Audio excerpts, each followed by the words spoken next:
जय हिंद विद्यार्थियों, आप सभी का स्वागत है मेरे इस YouTube चैनल जय हिंद क्लासेज में।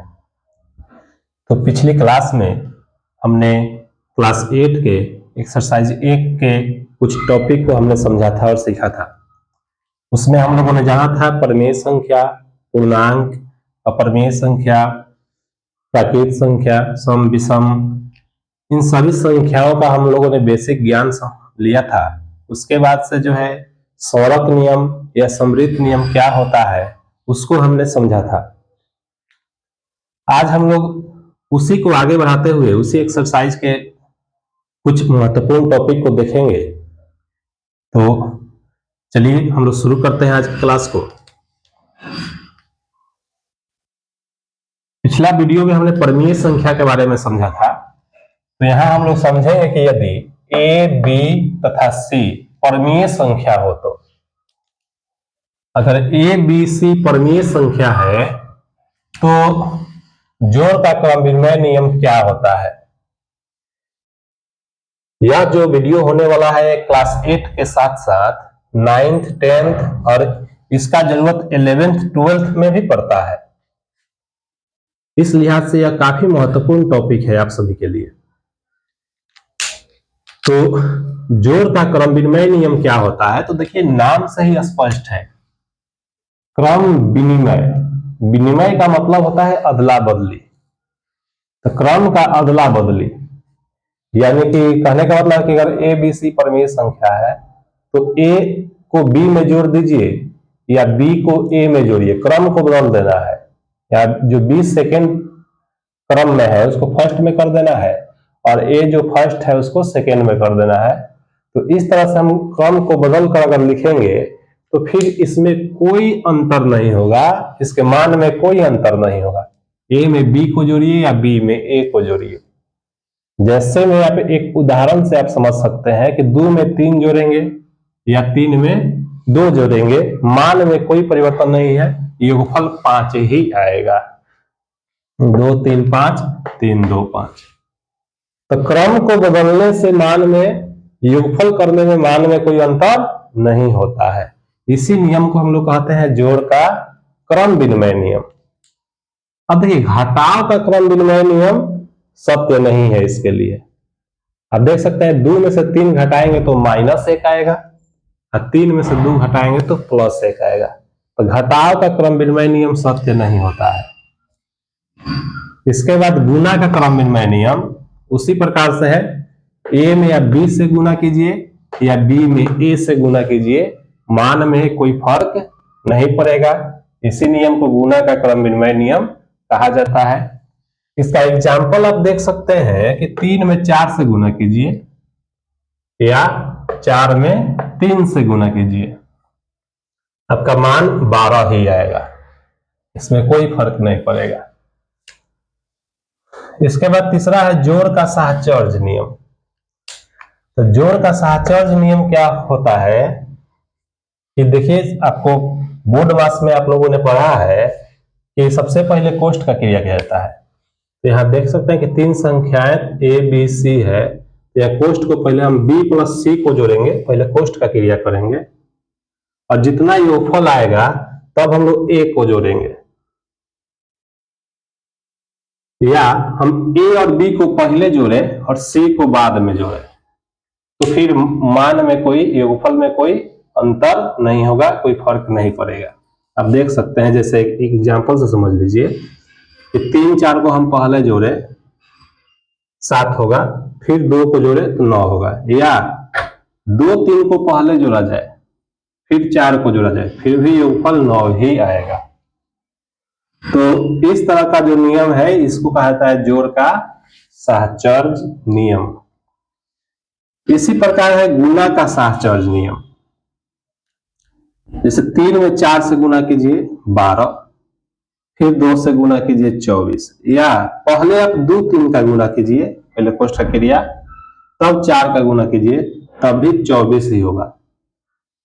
इसका नियम यह है कि पहले हम बी सी से गुना करेंगे, फिर ए से गुना करेंगे, या पहले ए बी का गुना करके उसके बाद सी से गुना करेंगे, तो गुणनफल में कोई फर्क नहीं पड़ेगा। इसी को हम लोग गुना का सहचर्य नियम कहते हैं।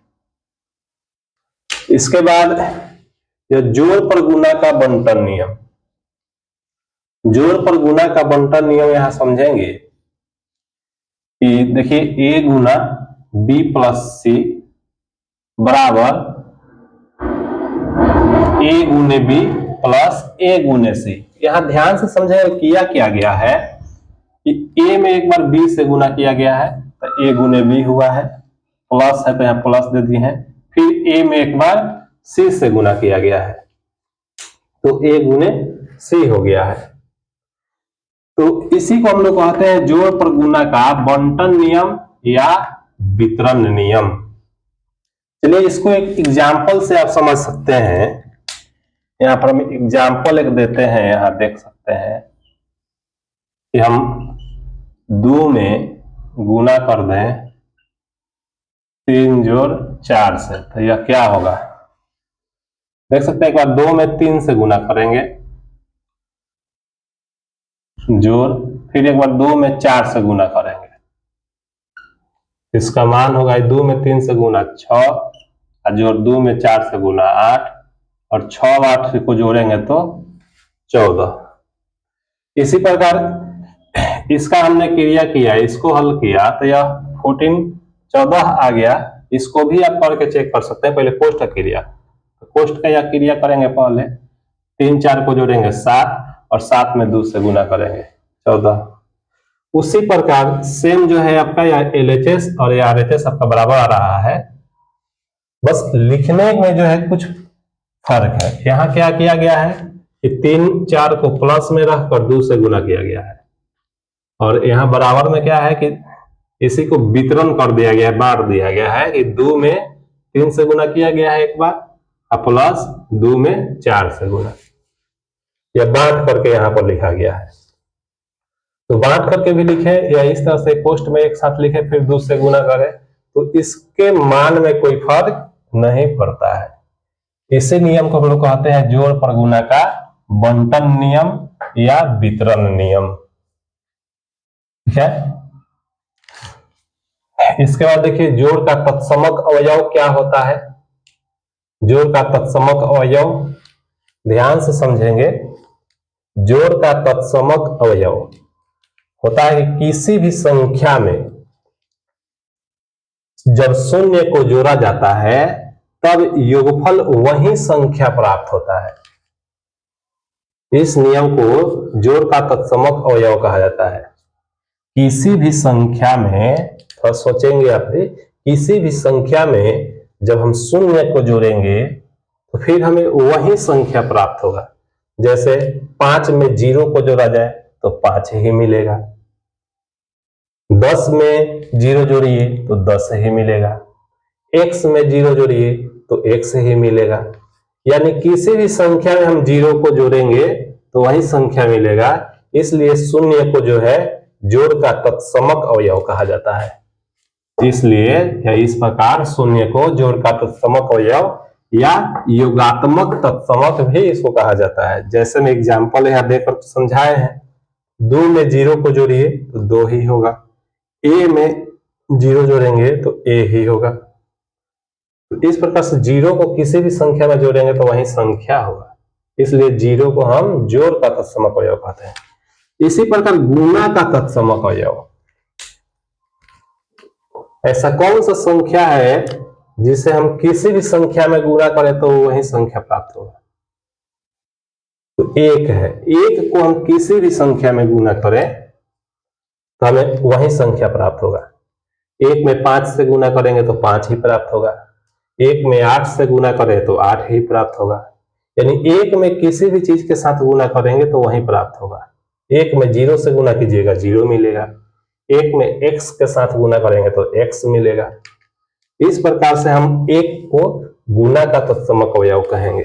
यह परिभाषा में लिख दिए हैं, किसी भी संख्या में जब 1 को गुना किया जाता है तब वही संख्या प्राप्त होता है। इस प्रकार 1 को गुना का तत्समक अवयव या गुणात्मक तत्समक कहते हैं। एक एग्जाम्पल द्वारा समझा भी दिए हैं कि 5 में 1 से गुना कीजिएगा तो 5 ही मिलेगा, b में 1 से गुना कीजिएगा तो b ही मिलेगा। अतः एक में किसी भी चीज के साथ गुना करेंगे तो वही संख्या मिलेगा, किसी भी संख्या में गुना करेंगे तो, इसलिए एक गुना का तत्समक अवयव हुआ। चलिए इसके बाद एक और बेसिक है जो हम आपको समझाते हैं।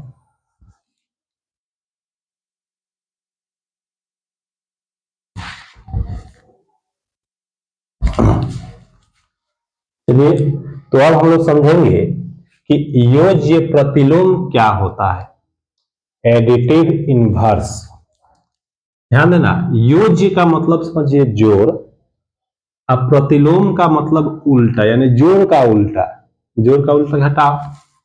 लेकिन इसका परिभाषा आप देख सकते हैं योज्य प्रतिलोम की, जब दो संख्याओं का योग शून्य हो, जब हम दो संख्याओं को जोड़े और उसका योगफल शून्य हो तो उन दोनों संख्याओं को एक दूसरे का योज्य प्रतिलोम कहा जाता है। ध्यान दीजिएगा, एग्जाम्पल से समझते हैं कि जब 2 को -2 में जोड़ा जाए, जब 2 को जोड़ा जाए -2 में तो क्या मिलेगा, शून्य मिलेगा। तो इसलिए 2 का योज्य प्रतिलोम -2 हो गया और -2 का योज्य प्रतिलोम +2 हो गया। यहाँ कुछ नहीं है तो +2 है, प्लस है। इसी प्रकार x का योज्य प्रतिलोम -x, -x का योज्य प्रतिलोम x हो गया। यानी अभी आपको बताया कि योज्य प्रतिलोम यानी जोड़ का, योज्य माने जोड़, प्रतिलोम माने उल्टा, जोड़ का उल्टा, जोड़ का उल्टा घटा। अगर +2 का प्रतिलोम कहा जाए तो -2, -2 का योज्य प्रतिलोम कहा जाए तो +2, x का योज्य प्रतिलोम कहा जाए तो -x। यानी कि अगर प्लस में योज्य प्रतिलोम पूछा जाएगा तो उसी का माइनस हो जाएगा, माइनस का किसी का योज्य प्रतिलोम पूछा जाए तो उसका प्लस हो जाएगा। क्यों हो जाएगा, 2 का योज्य प्रतिलोम -2 क्यों हो जाएगा? तो कोई पूछ दे कि 2 का योज्य प्रतिलोम -2 क्यों हो जाएगा, तो क्योंकि इन दोनों का योगफल शून्य होगा। ठीक है, इसी प्रकार मान लीजिए कोई कह दे कि 10 का योज्य प्रतिलोम, 10 का योज्य प्रतिलोम -10, -10 का योज्य प्रतिलोम तो +10। अब हम लोग समझे गुणात्मक प्रतिलोम या व्युत्क्रम क्या होता है। तो गुणात्मक प्रतिलोम क्या होता है कि जब दो संख्याओं का गुणनफल 1 हो, जब दो संख्याओं का गुणनफल 1 हो तो वे दोनों संख्याएं एक दूसरे का गुणात्मक प्रतिलोम कहलाता है। जैसे में आप समझिए कि 3/4 को हम गुना कर दे 4/3 में, तो यहां देख सकते हैं 3 से 3 कट जाएगा और 4 से 4 कट जाएगा, इसका गुणनफल क्या आएगा 1। सब जब सब कट गया तो क्या बचा, 1 बचा। इसलिए 3/4 का गुणात्मक प्रतिलोम क्या हो गया, 4/3। जब दो संख्याओं का गुणनफल, इन दोनों का गुणनफल 1 आया तो इन दोनों संख्याओं को एक दूसरे का योज्य प्रतिलोम कहेंगे। जैसे 3/4 का गुना, इन दोनों संख्याओं को हम गुणात्मक प्रतिलोम कहेंगे। जब दो संख्याओं का गुणनफल 1 हो तो उन दोनों संख्याओं को एक दूसरे का गुणात्मक प्रतिलोम कहेंगे। जैसे 3/4 का गुणात्मक प्रतिलोम 4/3, अगर पूछा जाए 4/3 का गुणात्मक प्रतिलोम तो 3/4 हो जाएगा। इसी प्रकार a/b का गुणात्मक प्रतिलोम, तो प्लॉट देंगे, b ऊपर आ जाएगा, a नीचे आ जाएगा, b/a हो जाएगा। अब देख सकते हैं इसका गुना कीजिए तो a से a कटेगा, b से b कट जाएगा तो 1 हो जाएगा। इसी प्रकार 5 का गुणात्मक प्रतिलोम तो 1/5 हो जाएगा। 1/5 का गुणात्मक प्रतिलोम पूछा जाए तो 5/1 हो जाएगा, या 5 ऊपर चल जाएगा 1 नीचे आ जाएगा। इस प्रकार से हम लोगों ने समझा। आज इस एक्सरसाइज 1 का जो है टोटल बेसिक को हम लोग समझ गए। अगले क्लास में इस एक्सरसाइज में जो भी क्वेश्चन है उस क्वेश्चन को हम लोग समझेंगे, और तब तक जो है आप या जितना भी बेसिक है उसका रिवाइज कर लीजिए और उसको बहुत अच्छा ढंग से 1 बार 2 बार वीडियो को चला करके देख लीजिए, समझ लीजिए। निश्चित है कि आपको एक ही बार में समझ में आने वाली है। अगर फिर भी ना आए तो 1 बार और चला लीजिए। अगर यह वीडियो आपको या मेरा क्लास अच्छा लग रहा है तो मेरे इस चैनल को लाइक, शेयर और सब्सक्राइब जरूर कीजिए। धन्यवाद।